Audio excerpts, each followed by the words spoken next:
que eres tú, que te están... porque lo tienes abierto. Que sí. Hola y bienvenidos a Siguiendo los Pasos de Usui Sensei, con nuestro amigo, hermano y mago de alta magia y, naturalmente, maestro de Reiki, Joan Piqué. Y con nuestras pequeñas dificultades del solsticio. Bienvenido, Joan. Adelante. Muchas gracias. Bueno, efectivamente, ¿no? Las dificultades siempre aparecen. Yo pienso que el caos es continuo. Entonces hemos de adaptarnos al caos para no volvernos locos.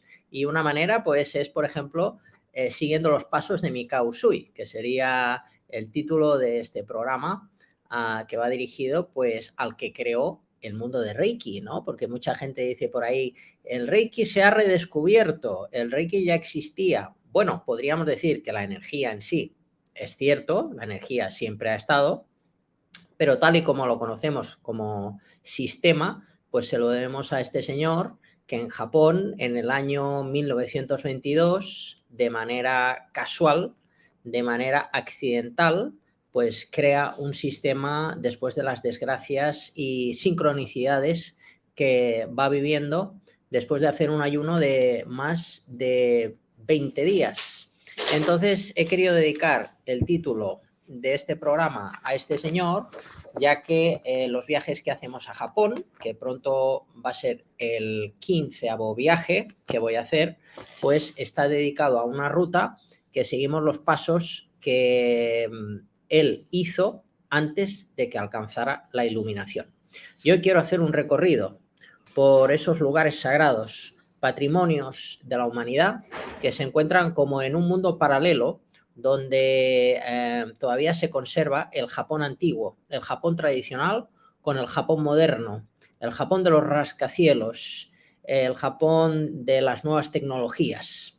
En medio de esa vorágine futurista en el que ya nos encontramos hoy en día, Japón sabe conservar su legado y hay muchos templos, por ejemplo, los que hoy voy a hablar, que nos llevan a más ya de 100 años atrás en el tiempo, concretamente 101 años, donde un hombre hizo un gran esfuerzo por alcanzar la iluminación en esta vida, por convertirse en Buda. Buda es aquel que ha alcanzado la iluminación. Este hombre tuvo esa pretensión y yo pienso que lo alcanzó.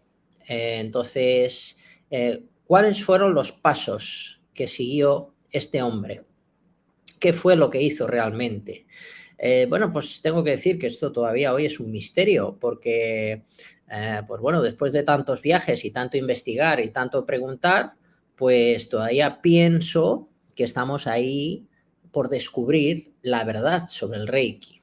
Entonces, a cada viaje que hago descubro cosas nuevas y, como decía en uno de los anteriores programas, pues en este 14º viaje que hice, descubrí cosas que me hicieron sentir como en mi primer viaje, ¿no? Que no sabía nada de Reiki, fijaos, ¿no? Después de tantos años de investigación, de haber escrito el libro de la verdad sobre el Reiki, que tardé 7 años de investigación en Japón, hablando con diferentes maestros, recibiendo diferentes formaciones, y a pesar de todo eso, ahora me encuentro en ese punto, como si estuviese en el inicio, donde estaba descubriendo cosas verdaderamente sorprendentes y al mismo tiempo alarmantes, porque se supone que sabemos lo que es el Reiki, ¿no? Occidente piensa que sabe lo que es el Reiki y yo mismo creo que sé lo que es el Reiki, pero la realidad puede ser muy diferente. Y esto, cuando nos acercamos a conocer la verdad, a veces asusta.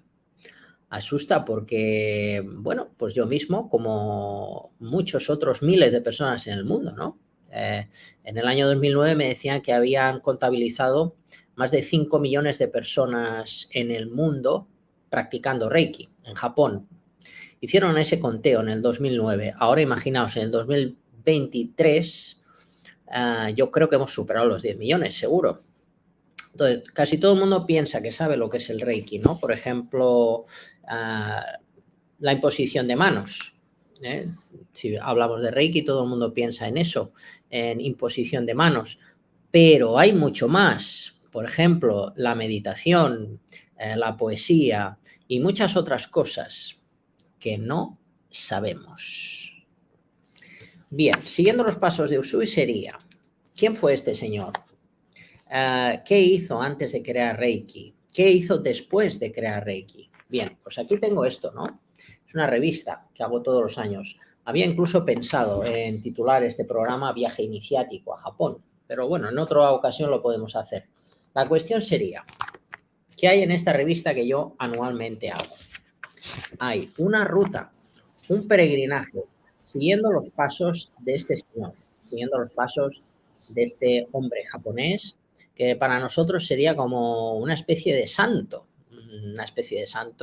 ya que hizo un trabajo espiritual basado en el budismo y en religiones del antiguo Japón.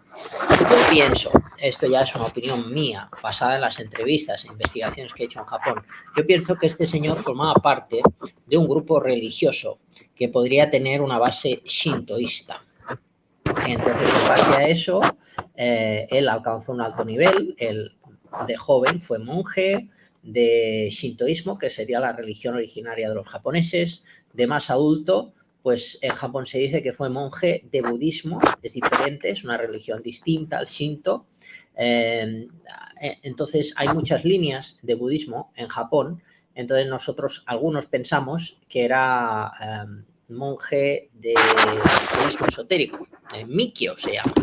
Entonces, bueno, en base a eso, en base a mis aventuras y experiencias, pues creé este peregrinaje y voy a seguir paso a paso la revista que tengo aquí para deciros algunas cosas interesantes. Por ejemplo, el señor Mikao Usui, entonces estaría claro que fue el creador de un sistema, hizo sincretismo, que es la unión de diferentes estilos espirituales que habían en Japón, que esto lo hemos dicho muchas veces, por ejemplo, el Shodo, que es el arte de la caligrafía, la poesía, la medicina tradicional china, el budismo, el shintoísmo, el taoísmo y muchas más cosas. Entonces, Usui cogió, este señor, Mikao Usui cogió, hizo una recopilación de ideas, de conceptos, de técnicas, de prácticas y creó un método propio. Antes que ocurriese eso, ¿qué hizo? ¿Cuáles fueron sus pasos? Bien, pues aquí tenemos, cuando llegamos a Japón, la primera excursión que hacemos. Sanju Sangendo. Sanju Sangendo es un templo que es famoso porque tiene como una forma de pasillo, es como un pasillo, es un templo alargado y dentro de ese templo hay 1001 diosas de la compasión. 1001. Hay 1000 de tamaño de 1,75 m pintadas en oro y hay una gigante en medio, entre 500 y 500. Podemos ver aquí 500 y aquí. Entonces, ¿cuánto espacio debe tener el templo? Bueno, el templo es una cosa enorme, es una cosa gigantesca. Es como, para que nos hagamos una idea, ¿no? Aquí en España pues tendríamos cosas tan importantes como la Sagrada Familia o cosas así, ¿no? Que es como algo impresionante que desafía la lógica. Pues ahí hay 1000 hechas a mano, pintadas con oro, son donaciones de la gente, y una enorme en medio. Además, ese templo se quemó y fue reconstruido y también es testimonio de uno de los duelos, de uno de los guerreros antiguos que han hecho historia. Por ejemplo, Miyamoto Musashi es este señor del que hablo. Era un hombre que escribió libros, como por ejemplo el libro de los 5 anillos, y se hizo popular porque luchaba con 2 espadas de madera. Y se dice que venció a todos sus adversarios con espadas de madera. Entonces, aquí fue uno de los duelos que tuvo, cuenta la leyenda, la historia, y por supuesto ganó. Incluso se hizo alguna película en los patios de este templo, donde se reproducía el duelo que tuvo Miyamoto Musashi. Entonces, bueno, es un sitio donde también en sus patios se hace competición de tiro con arco, que también pues la gente puede pensar tiro con arco como algo físico, como un deporte físico, pero en realidad no es físico, ¿no? Es como las artes marciales japonesas, que la gente piensa es algo físico, ¿no? Defensa personal, violencia, no, hay algo oculto. Lo que pasa es que esto ha quedado como perdido en el tiempo, es algo como que ya ni se enseña, ¿no? Pero es la práctica de la espiritualidad a través del arte de la guerra. Entonces, el tiro con arco es lo mismo, es como una meditación a través del movimiento que te ayuda a conectar con esa infinita energía que te lleva al vacío, que te lleva a la iluminación a través del tiro con arco. Entonces, bueno, todo en el antiguo Japón ocultaba una espiritualidad muy profunda. Lo que pasa que lamentablemente hoy, pues incluso cosas tan hermosas como el tiro con arco se ha convertido como en un deporte para hacer puntería o para entretenimiento. Entonces, en este lugar se hace tiro con arco y además alrededor del patio hay como pequeños templetes y monumentos que tienen una gran carga espiritual. Estoy hablando de este sitio, de Sanju Sangendo, porque las 1001 representan a un aspecto de Kuan Yin. Kuan Yin mucha gente conoce, por eso la estoy mencionando. Kuan Yin sería el nombre de China, pero en Japón no se llama Kuan Yin, se llama Kannon, la diosa de la compasión. Entonces está la figura de Kannon, que tiene 2 brazos, y los diferentes aspectos de la diosa, que tiene muchos aspectos y muchos cuerpos, y uno de ellos es el de la diosa de los 1000 brazos, que es el más poderoso de todos. Entonces, se dice que tiene tantos brazos porque hay muchos tipos de sufrimiento. Entonces, ella te puede ayudar de todos tus sufrimientos porque tiene todas las herramientas que necesitamos para librarnos de ellos. Entonces, esto viene del Mikkyo, del budismo esotérico, y la diosa representa a un símbolo que es un símbolo sánscrito, que en japonés no sería sánscrito, sería bonji o bongo. Hay un sinfín de símbolos sánscritos y los símbolos sánscritos corresponden a diferentes divinidades dentro del Mikkyo. Entonces, la diosa también sería una representación de Avalokiteshvara, sería el origen, y esto tiene mucho que ver con Reiki, porque esto es una energía que tiene la necesidad de ayudarnos y mediante el trabajo con esta energía podemos conectar con el espíritu de la compasión. Entonces, el señor Usui, en aquella época, hablamos de hace más de 100 años, pues se encontraba en este ambiente de Kioto, la ciudad de los templos, y sabía que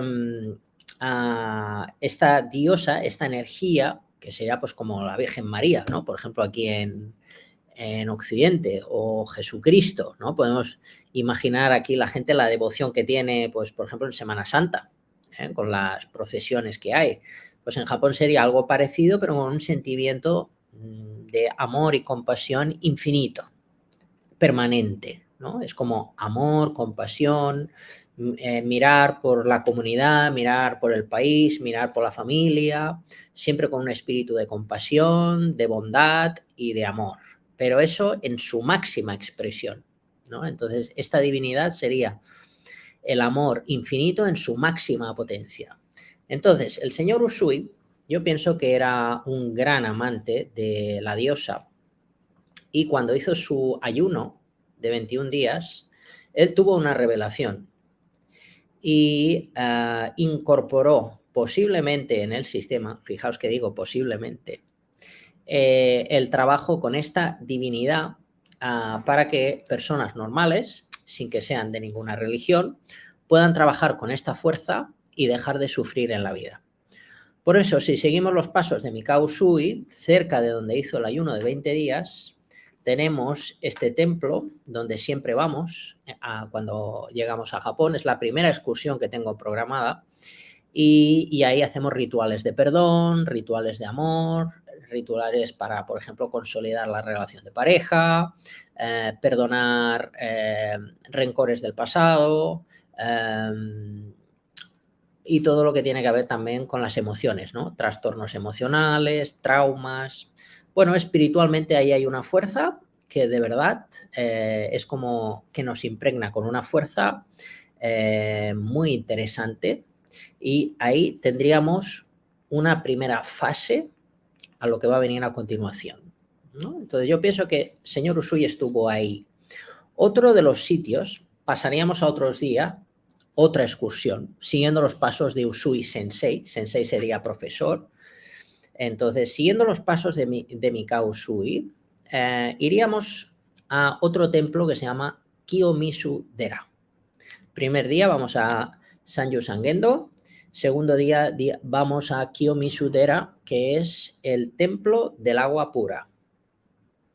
En el templo del agua pura vamos por unas calles que hacen subida, que están llenas de tiendas. Se respira un ambiente con un magnetismo espiritual importante, incluso yendo por tiendas, ¿no? Vamos por una calle de tiendas y se nota algo, se nota como una densidad en el ambiente amorosa, extraña. Y es porque es una calle que hace pendiente y va directa a un templo impresionante donde encontramos un gran porticón que separa el mundo humano del mundo terrenal. Entonces, aquí tenemos también la figura de la diosa de la compasión, que también representa y tiene cierto vínculo con otros dioses muy famosos, como por ejemplo, pues Daikokuten, que es el dios de los hombres de negocio, que tengo aquí yo un pergamino de Daikokuten, ¿veis? Aquí, esta divinidad es el dios de los hombres de negocio, que tiene mucho que ver con la diosa, con Amitabha Buda y con los símbolos que estoy comentando, ¿no? Los símbolos sánscrito que representan energías, representan divinidades, y el hecho de trabajar con ellos pues hace que tengamos ayuda, auxilio, tengamos aliados en el mundo invisible que nos dan socorro ante los problemas de la vida cotidiana. Entonces, bueno, en el Kiyomizu-dera, que es el templo del agua pura, pues se llama el templo del agua pura porque hay una gran cascada que si bebemos de esa cascada, que se divide en 3 chorros, es como una cascada de agua pura que cae de una montaña, y ahí tiene como 3 salidas, ¿no? Entonces, cada una de esas salidas corresponde pues para aprobar exámenes, sería una, para el amor o para la salud, ¿no? Entonces está la creencia de que según tu necesidad tienes que beber de una, de la de en medio o de la otra. Entonces, por eso se llama el templo del agua pura. Dentro del templo hay muchos altares, muchos templetes, y concretamente hay uno que a mí me encanta, que bajas por un túnel oscuro y sales por el otro lado. Pero antes de salir, en la completa oscuridad, encuentras una luz con un símbolo sánscrito. Esto poca gente lo sabe. Ese símbolo sánscrito está encima de una piedra que tú puedes tocar y darle la vuelta. Es como que tiene un sistema de rueda para que tú la muevas al mismo tiempo que pides ayuda para un problema o pides para que te dé suerte en un proyecto personal. Ese es el vientre de la madre de Buda. O sea, cuando tú te sumerges en el túnel oscuro, estás entrando en el vientre de la madre de Buda. ¿Qué representa ese símbolo? Que da vueltas. Estás tocando a Buda cuando estaba en el vientre de su madre.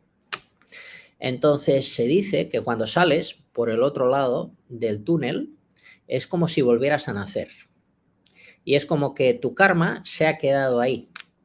Y Buda te ha ayudado a que cuando salgas del túnel oscuro empiece un nuevo amanecer. Eso yo creo que estoy seguro que Usui Sensei lo hizo. Seguro que Usui Sensei bajó al vientre de la madre de Buda tocó a Buda antes de que naciera y luego salió del túnel. Se dice que cuando se sale del túnel oscuro, tú puedes pedir deseos para que Dios te escuche y se cumplan. Entonces, bueno, ahí vemos otra vez, un día más, la diosa de la compasión en este lugar. El perdón, la purificación permanente. Seguimos los pasos de Usui antes de que llegara al punto más importante de su vida. Vamos al siguiente día, donde estamos en el Fushimi Inari Shrine. Pasaríamos al día siguiente, iríamos al templo del dios zorro. En el templo del dios zorro hay imágenes pues, que la gente puede recordar, como por ejemplo Memorias de una geisha, cuando vemos cómo la protagonista de la película corre por diferentes puertas tori, que son esas puertas que son rojas con un techito. Entonces esas puertas tori aquí las podemos ver a miles. Hay miles de puertas tori una junto a la otra. Entonces eso hace que supuestamente estemos permanentemente cruzando del mundo humano al mundo divino. Incluso se dice que son, yo nunca he llegado arriba del todo, porque se dice que son 3 horas para llegar arriba del todo. Entonces es una subida muy dura. Entonces, por eso yo nunca he llegado arriba. A medio camino ya me siento feliz y es un sitio donde realmente vemos que también seguro estuvo Usui, porque él antes de morir, junto con sus 2 hermanos, donó una de estas piedras a su pueblo natal. Normalmente estas puertas las vemos de madera, pero él donó antes de morir una en piedra. Imaginaos, para que os hagáis una idea de la importancia del shintoísmo, porque es un templo shintoísta. Los otros 2 son templos budistas. Es diferente. Esto es un templo shintoísta, muy importante. ¿Por qué? Porque si nosotros, por ejemplo, imagínate, Xavi, que tú y yo queremos hacer una donación, ¿no? Para tener suerte. Entonces ponemos el nombre de nuestro proyecto en una de las puertas, en japonés, ¿no? Nuestro proyecto, en el otro lado ponemos tu nombre y mi nombre, nuestros apellidos y la fecha. Entonces, pues eso, nada, nos puede costar unos 100.000 euros. Unos 100.000 euros y claro, el problema es que es de madera. Aunque tenga muchas capas de pintura y esté muy bien hecho, algún día desaparecerá. Hay otra manera para que nunca desaparezca y nuestros nombres sean inmortales y estén hasta el fin de la humanidad. Es hacerlo en piedra. Se puede hacer una donación de puerta tori de piedra, pero claro, ya no son 100.000 euros, donde podemos compartir el gasto, ¿no? Por ejemplo, a 50%. Podemos poner ahí una donación porque somos muy creyentes del Shinto. Atención, porque la puerta de piedra ya no sería, por ejemplo, 100.000 euros, sería 1.000.000 de euros. 1.000.000 de euros por un monumento que son dos columnas de piedra y un techito de piedra. Atención, porque esto Usui lo hizo con sus hermanos, justo antes de morir. En este último viaje estuve ahí y está claramente el nombre de los 3 hermanos grabado en la piedra en su pueblo natal. ¿Por qué no donó esa puerta tori a este templo? Porque él sabía que algún día ese pueblecito podría ser centro de atención gracias a ese monumento. Y efectivamente, ese pueblecito que es hoy un pueblecito desierto, que casi no hay movimiento, la gente es muy anciana, no hay comercios, recibe visitas gracias a ese monumento que él hizo con sus hermanos. Si él hubiera donado esa puerta al Fushimi Inari Shrine, que es lo que todo el mundo hace, pues esa puerta tori habría pasado desapercibida. Pero en cambio él pensó, voy a contribuir con mi pueblo, voy a contribuir con mi gente y voy a donar con mis hermanos esta puerta para que sepan que yo era creyente del shintoísmo y que mis hermanos también. Y ahí vemos cómo este sitio también es importante. El shintoísmo es importante para el señor Usui y este templo, del templo del zorro, también porque está en Kioto y eran sitios donde la gente siempre iba. Por eso estamos siguiendo los pasos del señor Mikao Usui, porque en aquella época permanentemente la gente iba a los templos para purificarse, para que luego tuviesen un buen comportamiento con sus familiares, con sus seres queridos y la armonía y el equilibrio siempre estuviese presente. Entonces, aquí tendríamos una visita segura de Mikao Usui también. Vamos al día siguiente. Es el templo de oro. El Kinkakuji. El Kinkakuji es algo pues un poco que parece un lugar de fantasía, porque vemos un templete encima de un estanque de oro macizo. Entonces, esto es patrimonio de la humanidad. Podemos decir que es uno de los sitios más sorprendentes de Japón y también por eso es uno de los sitios más visitados. Personalmente no es uno de mis lugares favoritos porque hay una cola para entrar que puede superar a las 2 horas de cola para entrar, y esto si vamos en agosto pues normalmente es bajo el sol. Esto es la Expo de Sevilla, precisamente el pabellón del Japón. Pues sí, es algo duro, es algo duro. Entonces, bueno, pues aquí seguro que el señor Usui también estuvo, porque era un sitio de paso habitual, de paso común, donde todo el mundo iba. Entonces, aquí se respira una espiritualidad especial, ¿no? En todos se respira un ambiente diferente, ¿no? Pero es como un magnetismo fuerte, distinto, que sería como una especie de amor, ¿no? Es como un amor, una ligereza, una espiritualidad. En los diferentes lugares que visitamos, como este, por ejemplo, hay monumentos también budistas, así como el templo anterior de las puertas sería shintoísta. Aquí nos iríamos a una línea diferente de budismo, distinta a la de los 2 primeros días, que es el templo de las 1001 diosas, el templo del agua pura, tendrían la misma línea de budismo. Luego hemos pasado a la religión Shinto y ahora vamos a una cuarta experiencia donde hay una línea de budismo nueva, diferente a la anterior. Aquí vemos a una divinidad que a mí me encanta, que es Fudomyo. Fudomyo es un aspecto de Buda y vemos a una figura con cara de enfadada, con una espada y rodeada de fuego. Entonces se dice que Fudomyo, aunque tenga mal aspecto pues iracundo, de enfadado, es compasivo y bueno. Y él nos protege. Se dice que es un aspecto de Buda, incluso a veces se dice que es la sombra de Buda, pero la sombra no como lado oscuro, sino que él se encarga de poner orden con su espada.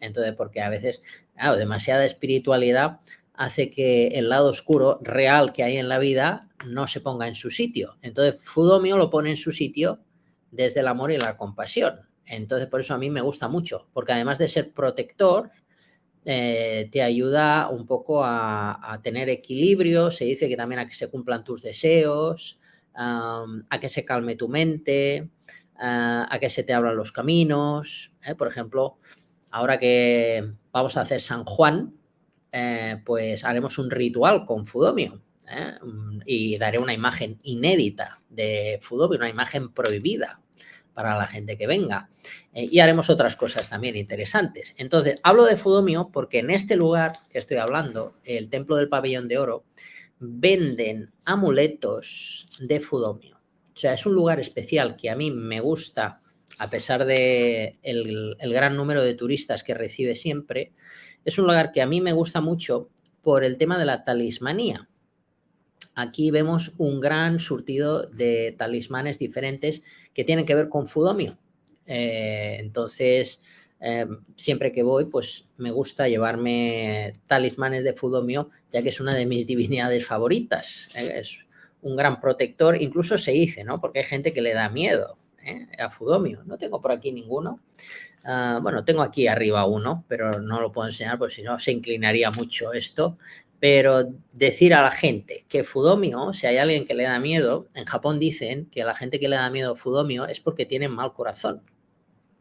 Y la gente que le gusta Fudomio, pues es gente normal, gente bondadosa. Pero curiosamente, incluso a pesar que digo esto y lo digo con gente, hay gente que sigue diciendo, uy, a mí me da mucho miedo. Bueno, pues adelante, Xavi, ¿qué querías decir? Yo lo digo en el tema de talismanes en general.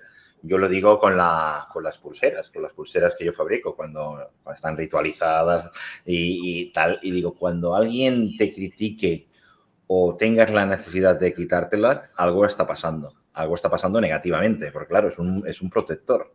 Si te la están criticando o te la estás quitando, algo hay.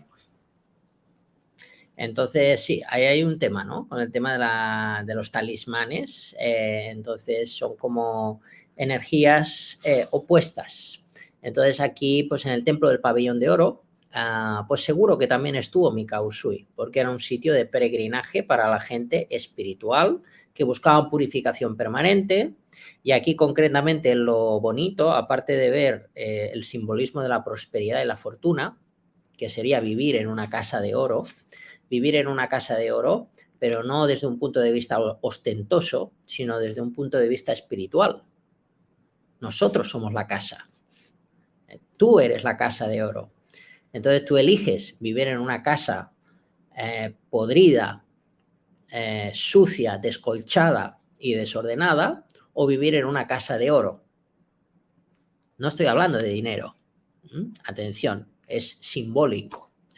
Vivir en la miseria o vivir en la riqueza, y no hablo de dinero.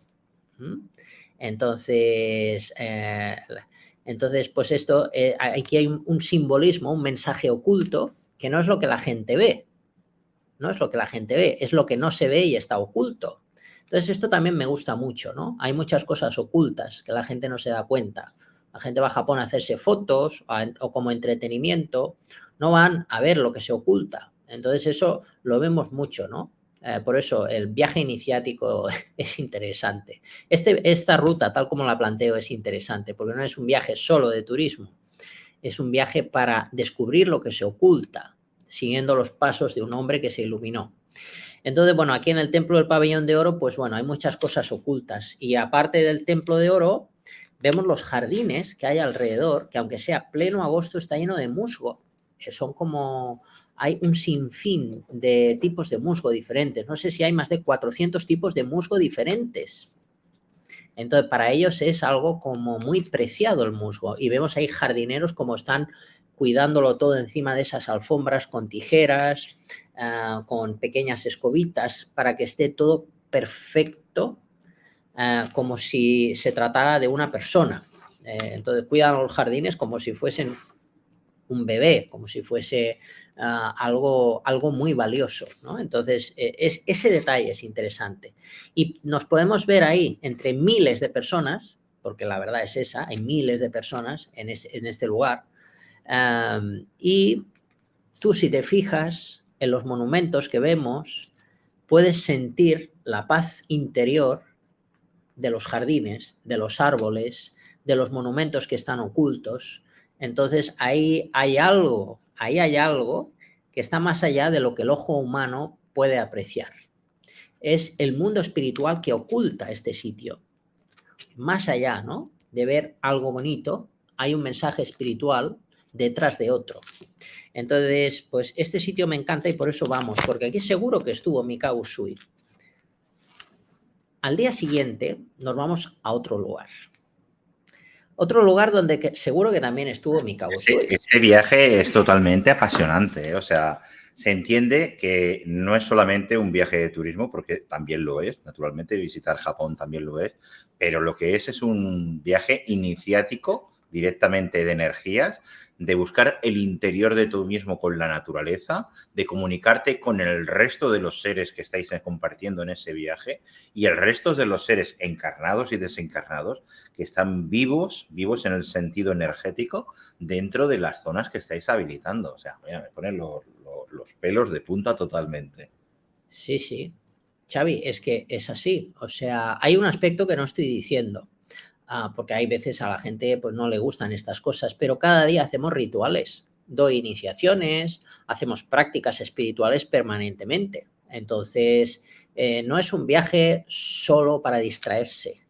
No, es un viaje para distraerse porque no, aprendemos cosas, una cultura diferente, una gastronomía, una historia, pero aparte de eso, hay como un aprendizaje diario que hace que tú cambies cosas tuyas y ahí hay un crecimiento personal.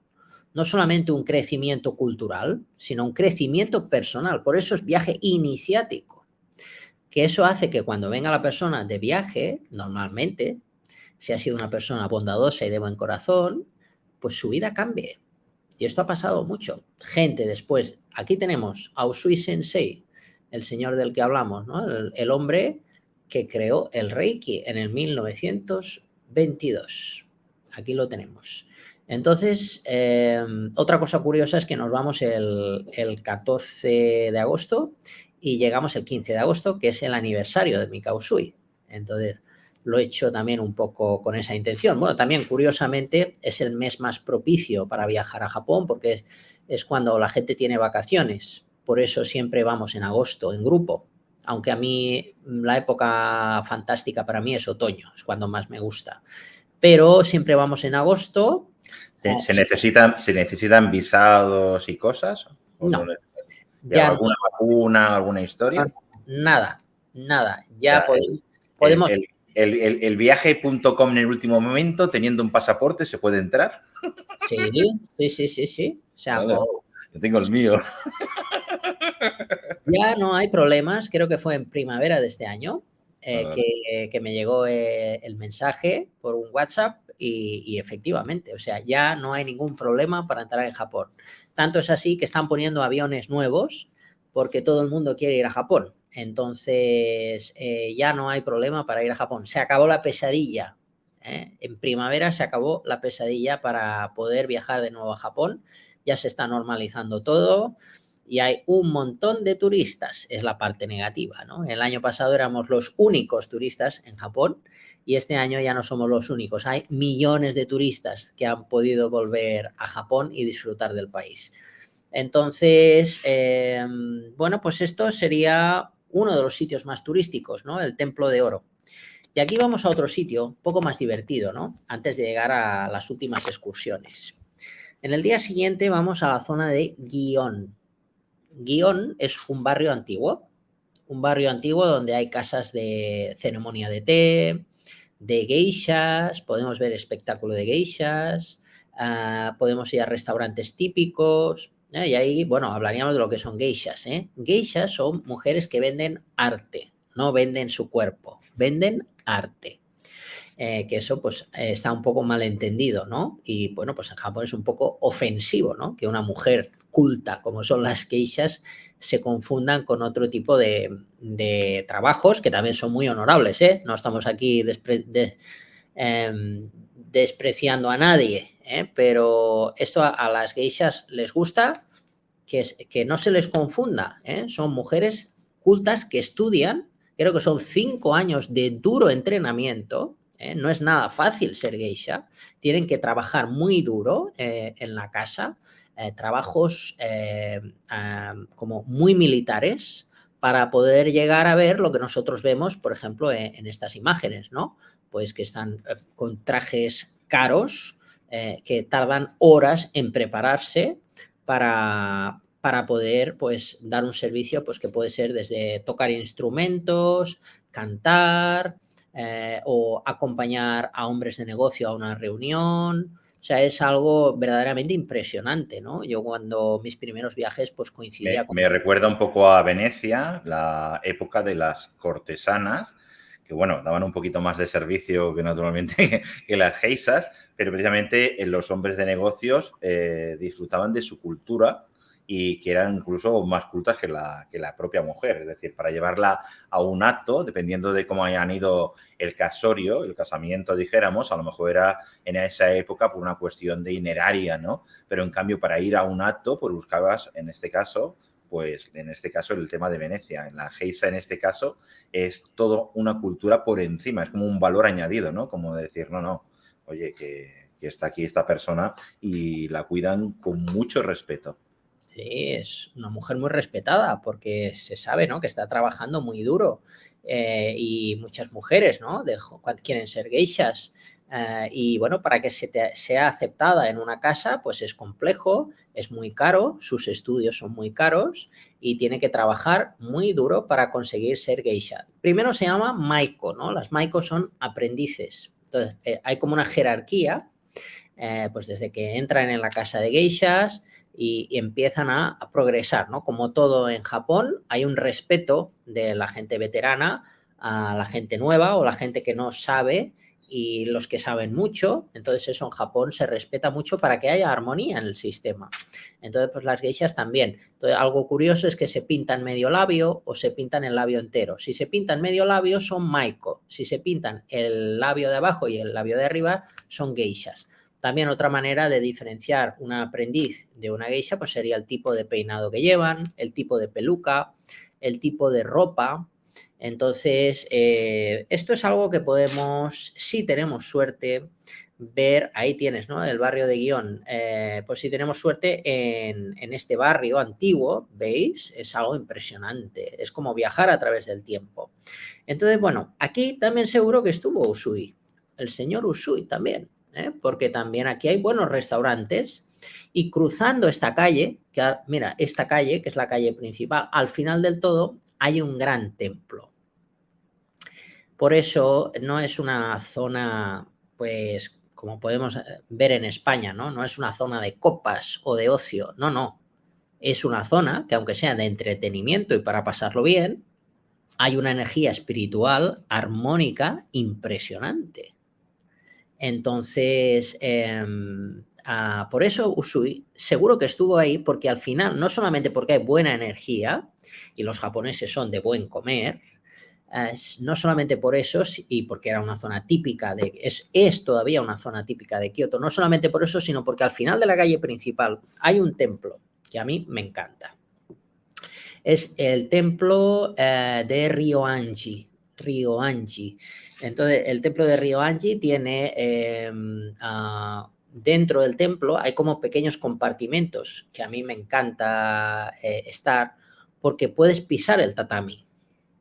Normalmente cuando entras en templos que tienen ese tipo de espacios, no puedes entrar, no puedes pisarlos, porque son zonas sagradas. En cambio, aquí se te permite pisar el suelo de tatami, puedes tener la experiencia. Además, tengo que confesar que ahí hacemos cosas. Está prohibido, pero bueno, me tomo la libertad de hacer rituales ahí con los grupos, doy una iniciación de Reiki, hacemos cosas espiritualmente interesantes. Aparte, dentro del templo hay como pequeños jardines donde si te pones a meditar en esos jardines puedes tener una gran experiencia espiritual, una gran revelación. Alrededor de ese templo hay diferentes templos más. Uno de ellos es muy famoso porque tiene 2 grandes dragones en el techo. Dragones hechos a mano, impresionantes. No puedo decir lo grande que es como algo enorme, muy grande. Entonces ahí también vemos algo que tiene que ver con el Reiki, que son los dragones. Los dragones que vemos continuamente en Japón tienen que ver con el Reiki. El tigre y el dragón, ¿ves, Xavi? Tú llevas ahí el tigre, que es un gran protector, es el protector de la tierra, es algo que te da fuerza y tiene la energía de la tierra, y el dragón tendría la energía del cielo. Normalmente sabes que me salgo con dragón, pero hoy tenía esta nueva del tigre y digo, me la voy a poner porque sabía que también te gustaría.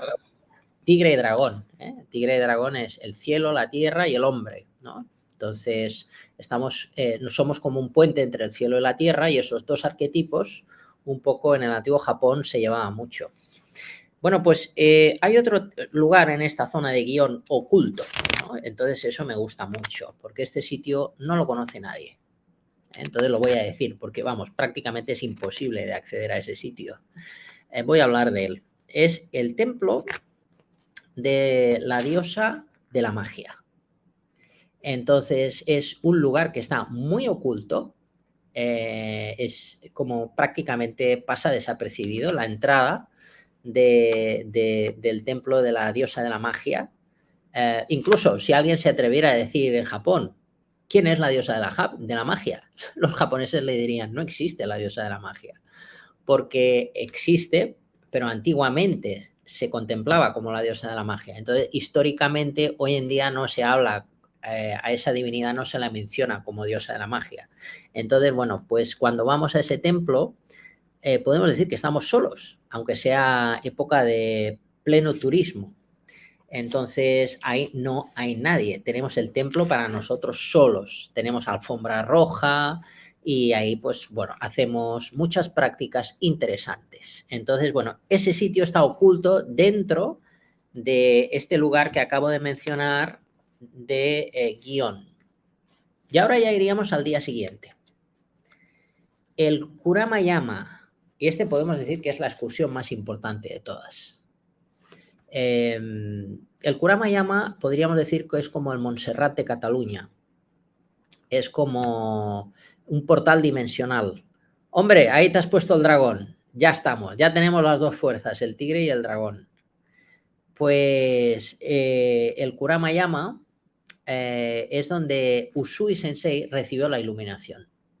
Por eso digo que es el lugar más importante de todos.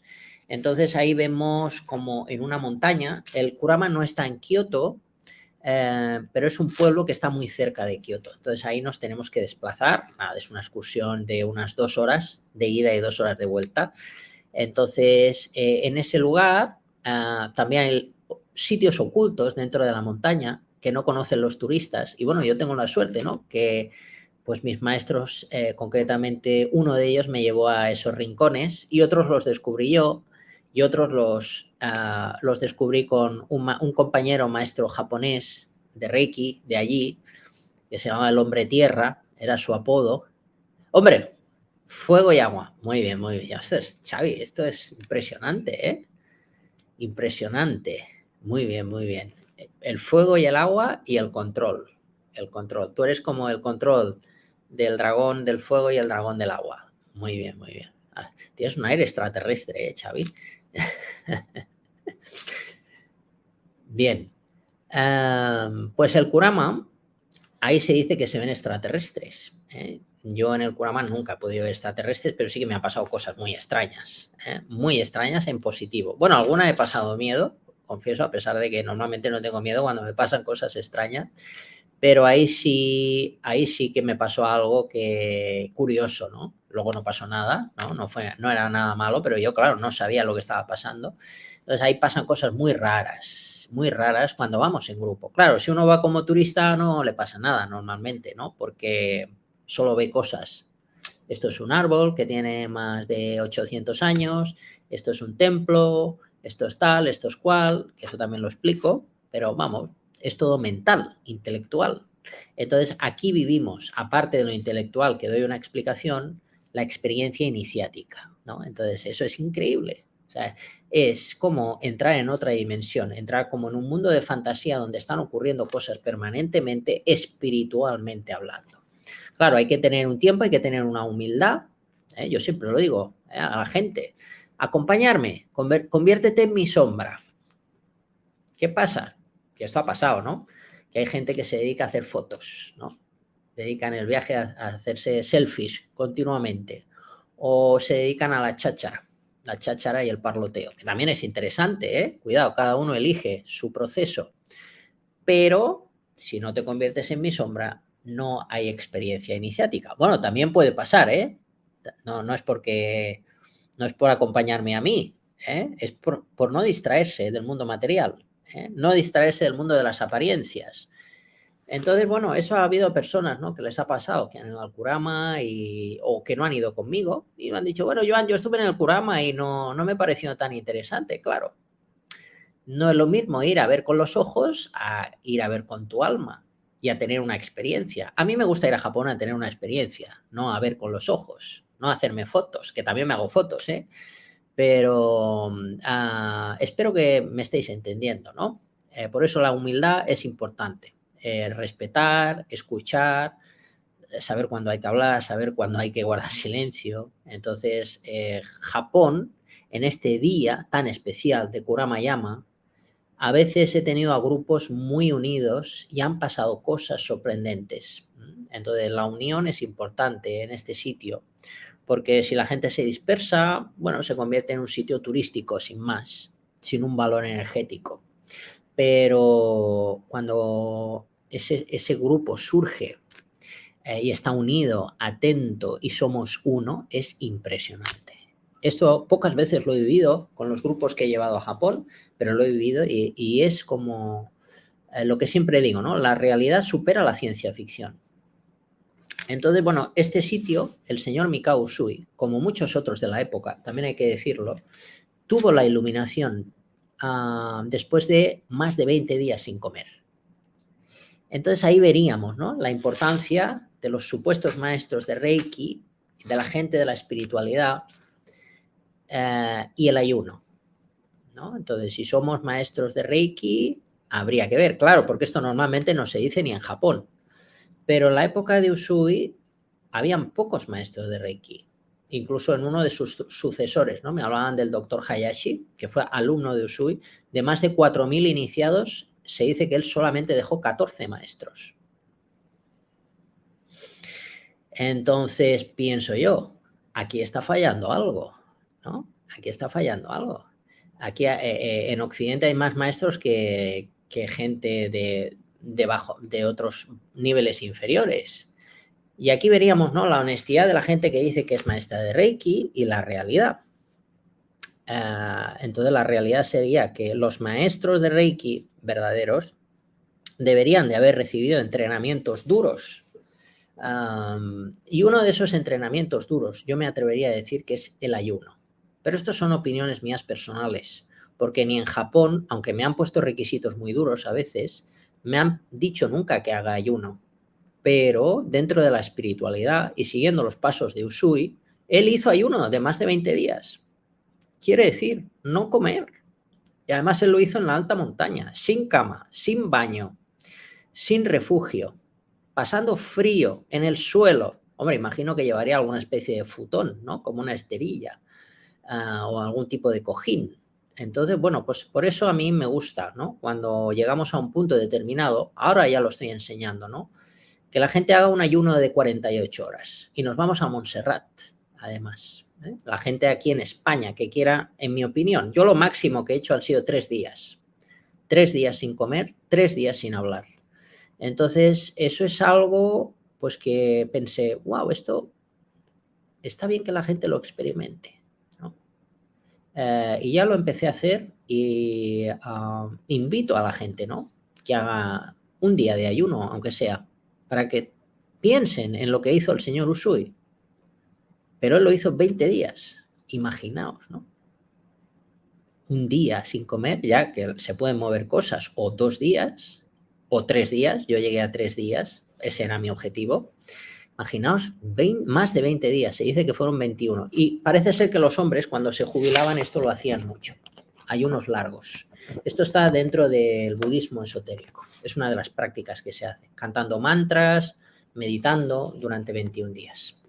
Bueno, y ahí vamos al día siguiente, por supuesto, aquí vamos a ese punto donde se dice que Usui se iluminó y ahí doy una iniciación de Reiki, en ese punto donde yo creo que fue donde sucedió todo.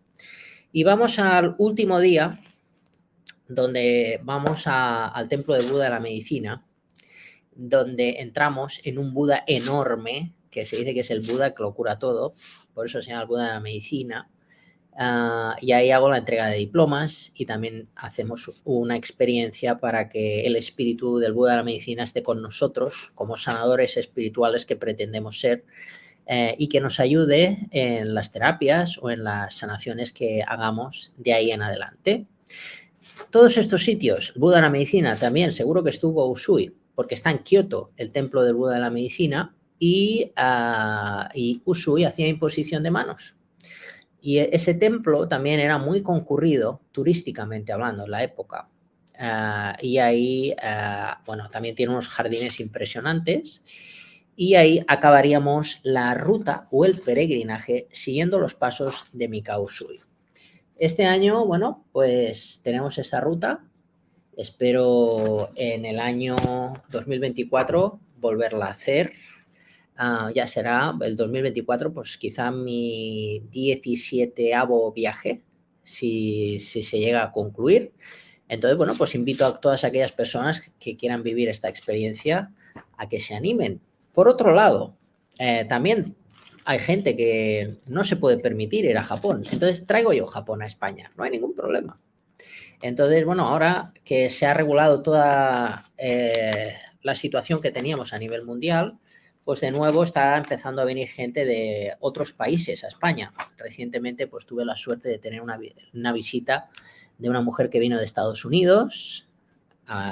Fue una experiencia muy hermosa, muy emocionante. Y antes de lo ocurrido a nivel mundial era algo normal, que venía gente de todos los países del mundo. Entonces, ahora, una vez más, aquellas personas que estén en la otra punta del mundo pueden venir a Barcelona y vivir la experiencia iniciática. En un fin de semana, por ejemplo, el próximo será el 1 y 2 de julio, donde doy curso de Reiki tradicional. El Reiki tradicional no se puede enseñar online, el más hermético. Tiene que ser 100% en vivo. Entonces, bueno, pues invito a esas personas que quieran conocer el verdadero de Reiki, gente que no tenga ni idea de Reiki o maestros de Reiki, expertos en Reiki, que vivan esto, porque descubrirán un nuevo Reiki. Lo que la gente conoce como Reiki no es Reiki. Hay otra realidad y yo estoy encantado en poderla contar. Así que próximo curso será 1 y 2 de julio en Barcelona, solo presencial. Y aquí concluyo mi ponencia, Xavi. Estamos hablando que es la semana que viene, para ser claro. Sí, la semana que viene. Bien, pues gracias, Xavi, gracias a todos. Como has podido observar, hemos recuperado el timón de la nave. Sí. Y nada, la cuestión es tener inteligencia y medios y bueno, y salir hacia adelante y ya está, sin ningún problema. Exacto. Pues que sea una feliz velada mañana. Estaré presente contigo también. Y naturalmente recordar todas las formaciones que estás haciendo. Lo del próxima semana es muy importante porque esta es presencial, únicamente presencial, así consta. Y la gente, si ha venido alguien de Estados Unidos, que menos que los que estamos cerca, nos acerquemos en un momento dado. Y darte las gracias, Joan. Gracias, Xavi, gracias a todos. Curiosamente, hubo una época que estaba muy sorprendido, ¿no? Porque venía más gente del extranjero que de nuestro propio país. Entonces, estaba un poco sorprendido, ¿no? Digo, ¿cómo puede ser, no? Que de Barcelona no venga nadie y me vengan muchos de Madrid, del País Vasco, de fuera de España. Es increíble. Bueno, cosas curiosas. Pues con los solsticios, ayer, hoy y mañana, nos despedimos, quemar lo viejo, prender con la luz y amor lo nuevo y con Joan Piqué hasta el infinito y más allá, como el Buzz Lightyear. Venga, muchísimas gracias, Joan. Gracias, saludos. Venga, chao, chao.